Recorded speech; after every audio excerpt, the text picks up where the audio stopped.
Okay, so during the installation of this wash light that I'm reviewing or have reviewed, I had to drill into the wall several times to find a suitable place to properly anchor the bolts, or I should say the screws that I ran into the wall. And in doing so, I generated a lot of plaster powder. This is some of the toughest stuff I've ever had to vacuum out. So let's give it a shot with the Hello vacuum.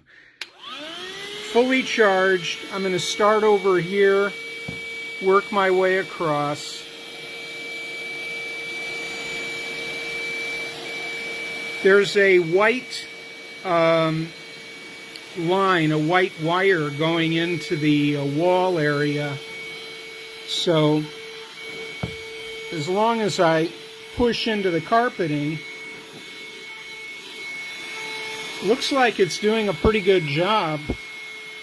This is a heck of a lot easier than getting a wired vacuum in just to do this. Just catch the molding.